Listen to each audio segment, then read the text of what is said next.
Ini kembali lagi ke segmen Behind the Wheels ya. Terakhir bikin segmen ini tuh bener-bener lama banget. Terakhir itu kalau nggak salah bersama Bro Michael ya. Ya. Membahas soal Supra-nya itu. Supra. Sekarang Behind the Wheels kali ini membahas soal motornya Gelung. Ya. Jadi ini di depan kita semua udah ada Gelung, perkenalin dulu dong. Halo, nama saya Gelung Lintang. Gelung ini bisa dibilang ya kayak manajer gua nih, teman-teman nih. Ya. Dia ada satu hal yang menarik, kita punya kesamaan suka sama motor ya. Betul. Suka sama motor. Sehingga si Gelung ini itu memiliki motor pastinya. Betul. Untuk menunjang aktivitas sehari-hari ditambah untuk having fun kita kayak tadi habisan mori gitu ya. Nah, Lung, boleh ceritain nggak? Atau jelasin motor lu apa, belinya kapan, sama experience-nya gimana selama lu menggunakan motor ini? Oke. Motor gua itu sebelumnya punya motor Beat Pop tahun 2015. Nah, itu kondisinya udah nggak memungkinkan lagi buat gue bawa karena sering trouble, waktu itu pernah seal bensinnya itu bocor, jadi udah nggak layak lah buat gue bawa lagi, apalagi buat jarak jauh kan. Dan akhirnya gue memutuskan untuk beli sebuah motor Vario 160 tahun 2023, dan itu gue beli alhamdulillah second. Itu gue beli di dealer dekat rumah gue, dan itu walaupun second itu kondisinya masih bagus lah, kondisinya masih bener-bener jos dari segi mesin, terus dari segi kelayakan itu masih bener-bener bagus waktu pertama kali dapet. Dan itu juga udah ada beberapa yang sudah terpasang dari owner sebelumnya, kayak Scotland sama ya cover depannya tuh karbon-karbonan lah bisa dibilang. Dan selama pemakaian sih, awal-awal bagus ya, kayak tarikannya karena gue sebelumnya pernah punya NMAX juga tahun 2019, dan setelah pakai Vario 160 sih tarikannya hampir sama ya kayak NMAX. Cuman karena Vario ini kan dibekali oleh ESP Plus mesinnya, jadi menurut gue di RPM atas tuh lebih gigit lagi, dia lebih narik. Dan minusnya itu selama gue make itu bodinya geter. Tuh nggak tahu kenapa bodinya bisa geter, entah itu emang penyakitnya Vario atau emang di Vario gue doang. Tapi gue ngerasa tuh bodinya geter kayak ada gesekan kaleng gitu pas ketika dibawa di RPM tinggi. Tuh bunyinya bener-bener ngebuat gue nggak nyaman. Terus juga awal-awal sih emang bagus ya kondisinya, cuman yang minusnya itu cuman ada di body geter sama di komstirnya itu sempat bermasalah, sempat oglek dikit. Ketika dibawa jalan juga geter, ya mungkin pabrikan dari Hondanya kali ya. Terus gantilah komstirnya, pakai komstir racing. Oke. Nah, kenapa Vario? Kenapa Vario? Pertama budget ya. Budget memang ada pas banget ada di harga motor Vario. Karena waktu itu juga di dealer itu berjajar banyak motor-motor. Cuman budget gue pas banget ada di Vario 160, dan kebetulan pertama kali ngeliat Vario 160 itu gue kayak udah ngerasa, wih ternyata keren juga ya. Apalagi waktu itu udah dalam keadaan di Scotland warna hijau gelap gitu, jadi gue kayak inget, wah keren juga nih Vario nih. Dan juga memang Honda bisa dibilang irit sih bensinnya. Selama lu menggunakan Vario ini kan tadi udah dijelasin ada beberapa kayak hal-hal yang mengganggu tapi bisa diselesaikan, bisa diinikan lah ya. Tuh. Nah, Tapi ada nggak misal kayak Vario itu untuk bawaan barang kurang atau lu sebenarnya lebih prefer tangki itu ada di depan, ada di tengah ketimbang di bagasi kan? Kalau Vario kan tangkinya masih di bagasi kan, masih nyatu. Kalau kayak Aero, kayak NMAX kan itu udah di depan tuh, tengah tuh. Nah, ada nggak masalah-masalah kayak gitu? Oke, untuk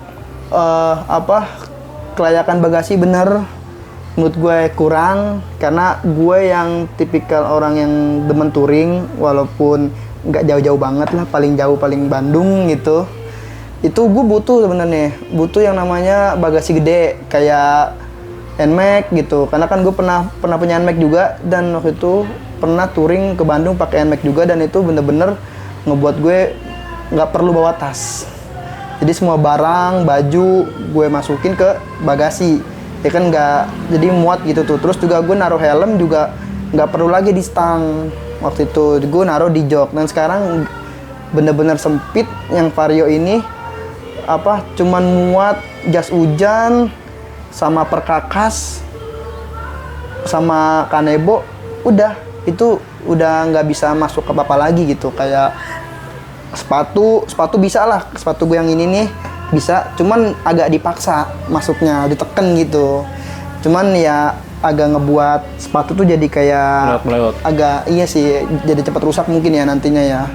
Dan juga helm nggak bisa masuk juga kan, apalagi yang half face gitu. Karena kan di helm gue juga tercantol intercom gitu, jadi yang ngebuat gue tuh harus selalu ngejaga helm dengan aman gitu. Sebenarnya kalau helm half face bawaan Honda kan bisa ya, mungkin nih half face-nya karena RSV, terus ditambah lu bawa udah dipasangin intercom kali ya, jadi menambah size dari helm itu sendiri ya. Tuh. Nah, kan tadi lu bilang lu keterbatasan dari segi budget sehingga membeli Vario ini. Apakah lu menemukan ada ketidakpuasan? Kalau biasanya kalau orang itu beli sesuatu karena budget, biasanya ada yang dikorbanin nih sebagian. Lu ada ketemu ketidakpuasan dan menyesal nggak setelah beli Vario itu? Kalau dibilang menyesal sih nggak terlalu, tapi ketidakpuasan iya. Karena kan itu dua hal yang berbeda kan, menyesal dan ketidakpuasan. Ketidakpuasan itu menurut gue nggak sesuai ekspektasi gue gitu. Kayak awal gue berekspektasi nih motor nggak akan ada kendala dari teknisnya gitu. Entah yang tadi gue bilang tadi kayak kendala bodinya itu yang getar, sampai sekarang juga masih getar. Dan juga gue bingung tuh dari bengkelnya juga katanya getarnya nggak bermasalah dan juga nggak akan ngaruh ke mesin. Cuman gue ngerasa risih aja gitu dengar suara getarnya itu dari bodi. Makanya gue juga bingung mesti ganti bodi atau apa. Dan itu ngebuat gue tuh yang tipikal gue tuh nggak mau gitu motor gue tuh ada suara-suara yang ngeganggu di kuping gitu. Cuman overall oke sih, dari tenaga segala macem mesinnya menurut gue masih oke. Kalau misalnya budget lu itu longgar, nggak kayak kemarin, ada kemungkinan lu pilih motor lain nggak? Dan kalau ada apa? Ada. Waktu itu sempat ada sebelah gua ada NMAX. Itu tahun generasi keduanya mungkin ya, yang dibawa baru ini nih, yang kayak punyanya Arvan tuh 2023 juga nggak salah. Itu cuman selisih 8 apa 9 juta gitu. Secondnya. Kalaupun gue ada duit segitu, mungkin gue milih NMAX lagi. Itu. Apa yang menyebabkan lu akan memilih NMAX lagi? Ya itu, dari segi mesin, tarikan, tenaganya, ya menurut gue hampir sama. Cuman mungkin NMAX ya performanya lebih tinggi, dan juga bagasinya sih yang lebih luas. Gue pernah tes NMAX-nya Arvan standar yang totally masih standar ya, bukan yang oprekan ya. Kalau Owi, Tori kan memang bocah-bocah racing. Gitu. Kalau punya Arvan yang udah bapak-bapak nih standaran, gue rasa dari segi performa terutama torsi agak sedikit jauh ya ketimbang Vario yang masih standar juga. Apa lu pernah punya experience tersendiri kah dari motor NMAX itu Atau lu sebenarnya untuk NMAX yang ini kan berarti jatuhnya V3 ya? V3. Untuk NMAX yang V3 ini memang belum pernah ada experience. Belum. Belum. Cuman baru yang generasi pertama doang yang awal. Generasi pertama ya. Kalau generasi pertama emang nampol banget sih torsinya. Iya, itu. karena waktu itu juga waktu San Mori bareng Arpan juga gue pernah tes drag sedikit sama Arpan. Waktu Arpan masih pakai ADV.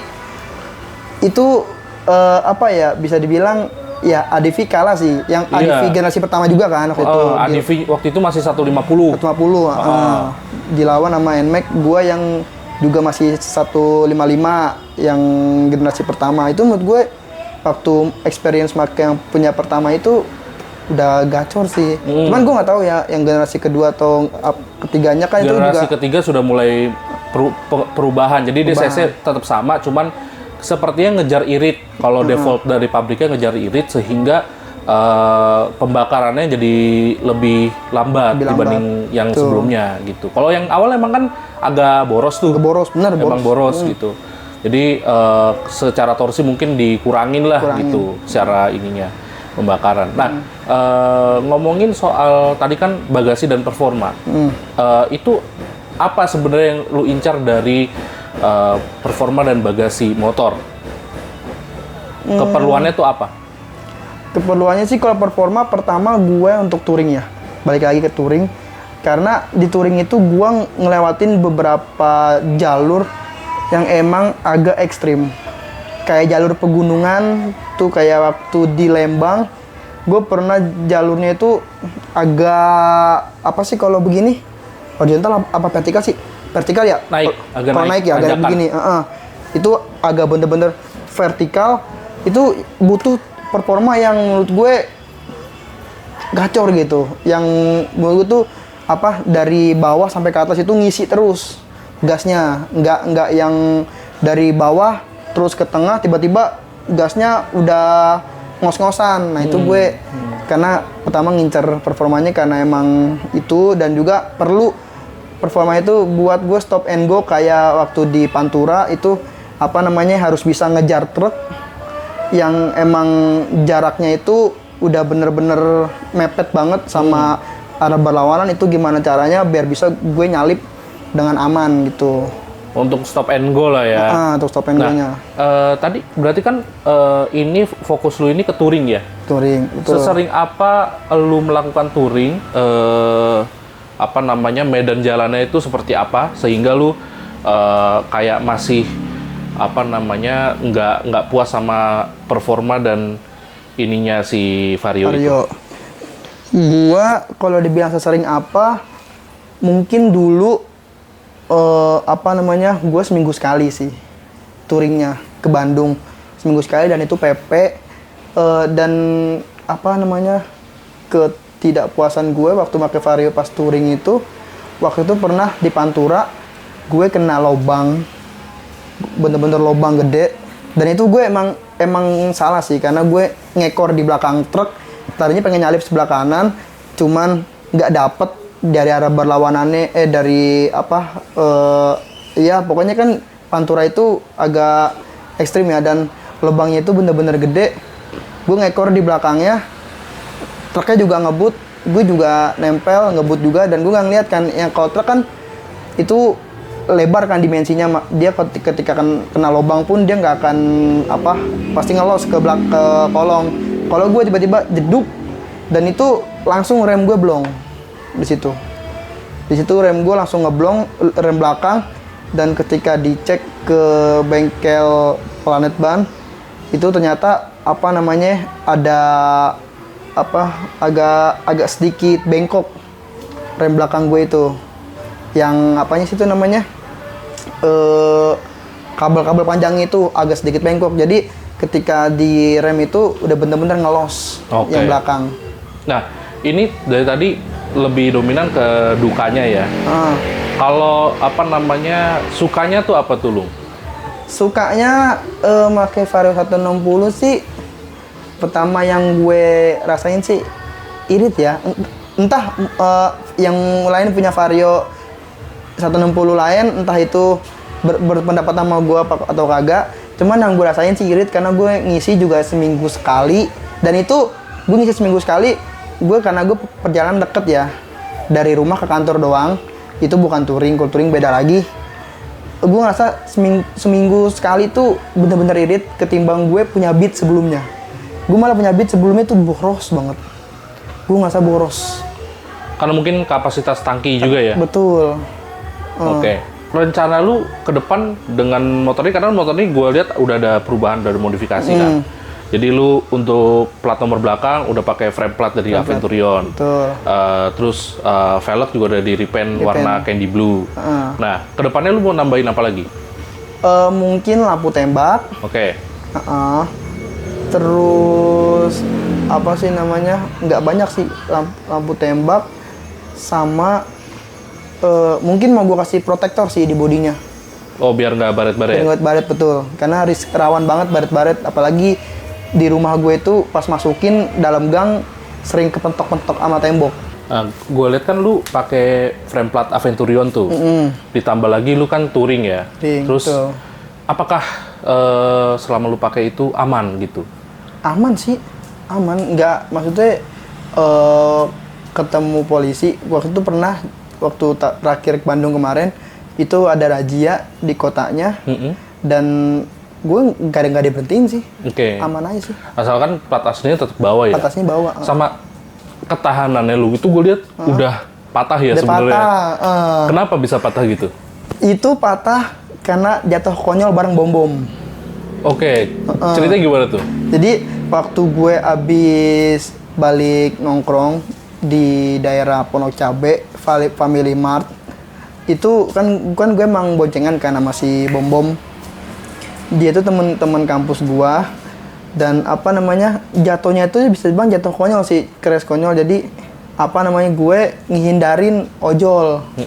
Ojol yang lagi bawa barang tiba-tiba ngerem mendadak dia. Akhirnya gue banting setir ke kiri karena apa, aspalnya lebih tinggi di sebelah kiri. Jadi gue nggak bisa nahan nih. Si bom-bom juga nggak nahan motornya, jadi ngedubrak ke samping kanan. Akhirnya kena platnya patah. Dan aku tuh juga sempet ditabrak juga sama Jamet Bandung di belakang, tapi yang patah cuman itunya doang, apa sih, spakbornya doang. Untuk plat frame-nya enggak sih, aman sih. Jadi patahnya cuman karena jatuh pas ketiban doang, ketimbang ditabrak dari belakang sama Jamet Bandung. Tapi masih tetap bisa dipasang ya? Masih bisa dipasang. Jadi karena dia tuh ada 2 piece gitu kan ya? Depan belakang, dan belakangnya tuh ternyata kuat banget ya? Kuat, belakangnya kuat. Kuat banget. Jadi ada yang buat apa namanya, kayak apa sih sebutannya ya, belakangnya ya? Ada buat mountingnya, sama ada yang frame-nya. Nah, frame-nya itu yang kalah. Tapi ternyata karena mungkin apa namanya, patahnya itu di kanan kirinya, di bagian bawah yang ada grafirnya tetap bisa dipasang ya, atas bawahnya ya. Masih bisa kayak ya seperti semula lah kelihatannya. Nggak kayak kelihatan patah gitu. Sejauh ini puas berarti ya sama aksesoris Aventurion? Puas. Menurut lu nih, lu rekomendasiin nggak ke teman-teman yang nonton untuk pakai aksesoris Aventurion?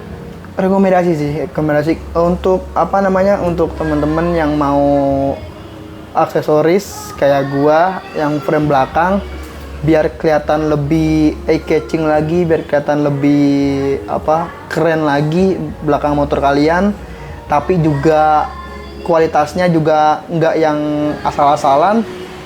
Aventurion udah memenuhi apa, keinginan kalian sih. Kalau untuk kebutuhan look-nya ya, look belakangnya ya. Apalagi kan kalau kita bawa motor kan kita pasti ngeliatin motor di depan kita kan, otomatis belakangnya kelihatan kan, ini kayak keren nih plat nomornya nih. Waktu itu kenapa lu lebih memilih untuk beli frame plat nomor Aventurion ketimbang, kan banyak di Shopee yang murah-murah. Kalau frame Aventurion kan emang agak mahal ya, karena dia memang ya itu dapat 2 piece, depan belakang, sama dia memang ada teknologi Velcro itu kan. Nah, kalau yang lainnya kenapa enggak? Karena kan banyak juga orang yang mikir, ketimbang frame plat nomor doang nih gitu, mendingan gue beli yang biasa-biasa aja gitu. Kenapa waktu itu lu beli itu? Pertama sih alasannya karena nge-support temen sih. Karena nge-support UMKM temen yang emang kita tuh sebagai temen yang punya bisnis juga harus kita support. Dan juga kedua, ya temen gue ini kalau bikin suatu barang juga nggak main-main pasti hasilnya. Terbukti udah ketabrak 2 kali malah jatuh sama ditabrak. Dan hasilnya pun yang patah cuman spakbor belakang gue doang, spakbor bawahnya. Iya. Gitu. Platnya aman. Oke, jadi maksud lu ya ketahanannya lumayan lah ya, lumayan banget. Dan juga apa-apanya tuh dipikirin ya, nggak asal yang kita harus ngebor sendiri, kita sendiri gitu ya. Oke. Nah, menurut lu nih, Lung, aksesoris motor itu seharusnya asal-asalan aja, yang penting bisa murah dan kepasang, atau lu pengennya kalau buat diri lu sendiri, preferensi diri lu sendiri ya, aksesoris motor itu yang kualitasnya bagus, sama R&D-nya tuh bener, jadi apa-apa dipikirin, sehingga lu dalam user experience lu, dengan user experience lu itu lu bisa merasakan user experience yang oke gitu. Kalau gue, karena emang gue sekarang hobinya di motor, dan gue juga bener-bener ngerawat motor itu kayak layaknya anak gue, barang hidup lah istilah kata makan. Karena gue juga namain motor gue sendiri, kan. Jadi itu gue pengen semua yang ketempel di motor gue itu barang-barang yang emang berkualitas, bukan yang asal-asalan, bukan yang ya asal tempel tapi nggak tahu kualitasnya kayak apa gitu. Karena gue pengen yang kualitasnya itu endurance itu bener-bener kuat gitu. Karena kan itu ibarat kata gue akuin sebagai anak gue sendiri gitu. Maksudnya gue ngasih outfit anak gue yang asal-asalan, yang kalau kena angin robek gitu kan nggak mungkin gitu. Oke, nah terakhir dulu menarik nih, nama motor lu sendiri tuh apa? Kuro. Kenapa namanya Kuro? Kuro tuh sebenarnya gue terinspirasi dari ini ya, itu Bang Raja Arab, karena dia pernah podcast sama si Selos. Karena Bang Raja tuh pernah pengen punya nama anak tuh kayak nama anime gitu di Jepang. Nah, gue nyari tahu lah nama Kuro nih di dalam arti Jepang. Kalau di dalam arti Jepang tuh artinya kehancuran. Kenapa dinamain kehancuran? Filosofinya Filosofinya tuh bukan penghancur buat diri gue sendiri ya.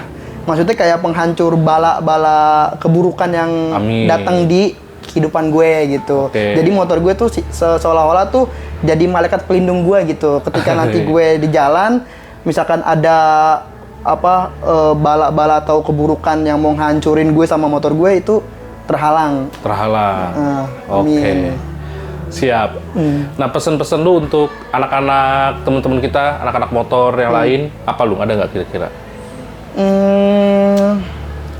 Buat anak-anak motor sih ya nggak apa-apa, kalian bebas berekspresi dengan motor kalian, mau seperti apapun di modif motor kalian, asal satu jangan ngeganggu sekitar kayak balap liar gitu. Ya udahlah, motoran yang normal-normal aja, yang cuman sekedar nyari silaturahmi sama orang-orang, kenal sama orang baru, itu bisa ngebuat kita jadi punya rezeki baru ketimbang harus balap-balapan di luar yang ngebahayain nyawa kita sendiri atau nyawa orang lain, kayak seperti kejadian kemarin tuh. Karena keren itu nggak melulu soal kenceng, tetapi keren juga bagaimana lu bisa memberikan, ya itu tadi mungkin lu bilangnya outfit kali ya, outfit yang proper untuk motor lu ya. Betul. Gitu. Itu guys, jadinya guys. Oke. Jadi makasih banyak Gelung atas waktunya, udah mau sharing-sharing mengenai Kuro nih, motor kesayangannya Honda Vario 160 2023 non ABS ya, non ABS yang sudah sedikit dimodifikasi dengan aksesoris dari Aventurion. Salah satunya adalah frame plat nomor gitu. Oke, thank you. Sama-sama. Sampai jumpa di video berikutnya.